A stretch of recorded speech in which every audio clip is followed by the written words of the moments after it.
How good are you at selling? Think about it. If you want to make money, you need to sell. Because without selling, you do not have an income.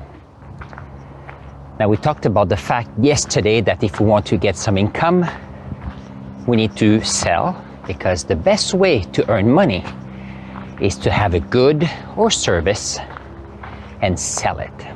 Now, the question is, are we the best salespeople that exist? And that is the question for us today. Think about it. If you have a job, you're selling your time for money. If you are a cook, you are cooking in a restaurant and you're earning money from the people that bought food that was offered by the restaurant who hired you. See, it's all about selling. So how can you sell to somebody? Well, that's a good question.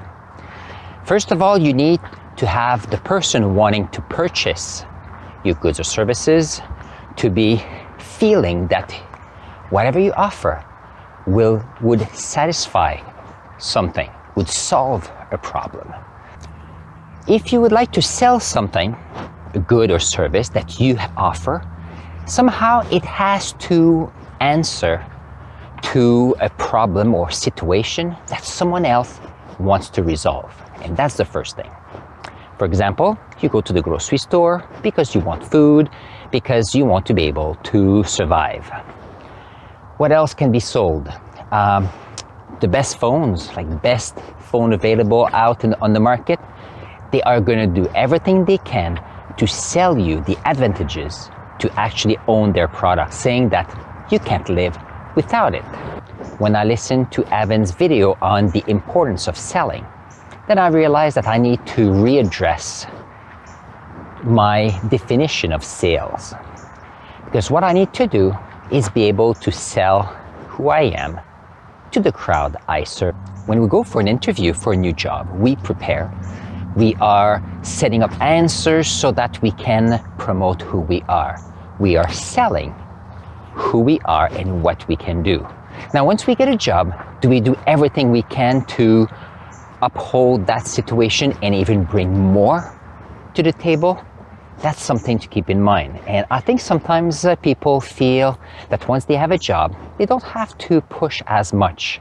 And that's when I have to reassess how I look at the position I'm in so that I can do more for the system and more for my community. In Evan's video about sales, and I'm going to put a link in the description below, there was one of the speakers, and his name was Joe Polish, and he was talking about a friend of his called Dan Sullivan, and he was sharing about Dan Sullivan's definition of sales, and I thought it was brilliant, and I'm going to share it with you right now.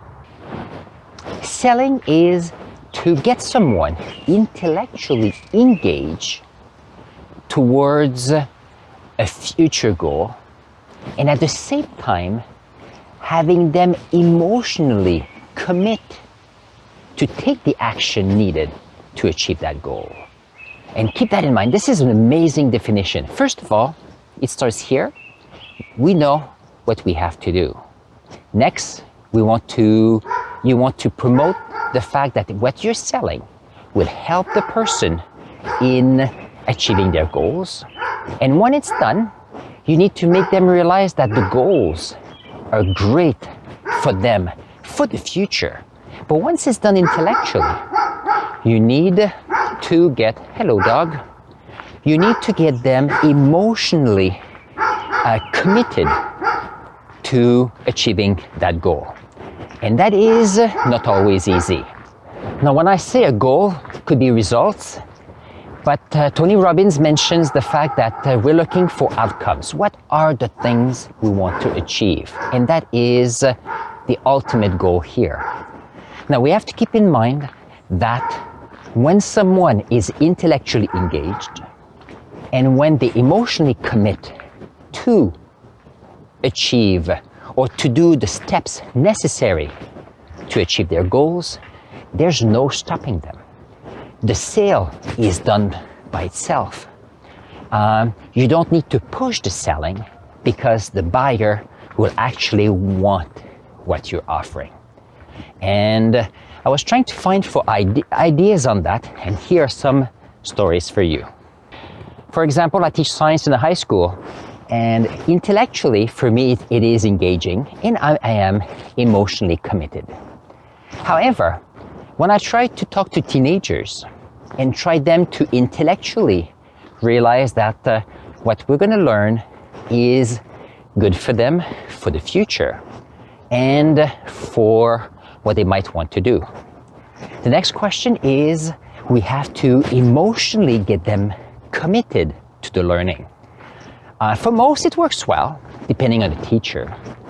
But if you take an artist who doesn't care about science, and you're telling them that intellectually it's a good thing, and that they should emotionally get involved or commit themselves to getting the outcomes of the course, that's another story.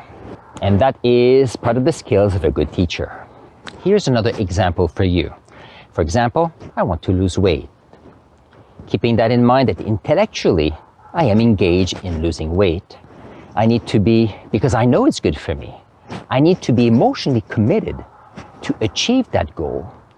And I need that so that I can take the action, eating what I need to do the activity so that I can reach my goal. So that when we want to sell to others, the same process happens when you want to sell for yourself. So here's the homework for you. I want you to think about a time when you sold yourself as a great person and other people followed you because of your conviction and because you lifted in them their better self so they could achieve more. I want you to think about that. It could be at work, with your family, with friends. Now I want you to see if you can outline what are the skills that you used to achieve that. And once you do that, I want you to think about how can you transfer those skills to other parts of your life. And that is not easy. I need to ponder on that because it is something that I have to do for myself as well. I'm going to put a link here to the playlist of my journey and your journey as well, so that we can all be able to be better self, physically fit, and contribute to our world. See you there.